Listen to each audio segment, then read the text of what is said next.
Hello, ம்? எங்க போறீங்க? மீன் வாங்க. நாங்க காய்கறி கடையை வச்சிருக்கோம். இங்க இருக்கிறதெல்லாம் மீனா தெரியலையா? ம். என்னங்க அப்படி பாக்குறீங்க? எல்லாம் ஃப்ரெஷ் மீனுங்க. ஃப்ரெஷ் மீனா? ம். ஐயோ தொடாதீங்க. ஏன்? இல்லங்க, இதெல்லாம் செத்த மீன். உங்கள மாதிரி அழகான பொண்ணுங்க கைப்பட்டு செத்த மீனுக்கு உயிர் வந்துச்சுன்னா மீனம்மா அதிகாலையிலும் அந்தி மாலையிலும். என்ன கொழுப்பா? சேச்சே, இங்க பாருங்க, ஃபுல் சதை தான்.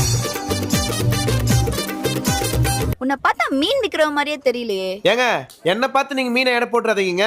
உங்களுக்கு என்ன மீன் வேணும்னு மட்டும் சொல்லுங்க, எடையே போடாம கொடுக்குறேன். கண்ணம்மா கண்ணம்மா மீன் வாங்க பொல்லம்மா, மீன் வாங்க பொல்லம்மா, பீச்சு கட்டா பொல்லம்மா. எங்க எடையே போடாம 1 கிலோ மீன் போடு பாப்போம். தோ கொடுக்குறேங்க. மீன் போன்ற உங்க கண்களுக்காகவே மீனை எவ்வளவு வேணா கொடுக்கலாம்.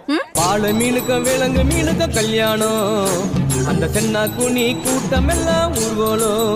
1 கிலோக்கு இவ்ளோ மீன் போடுற, உன் வியாபாரம் நஷ்டமாவாதா?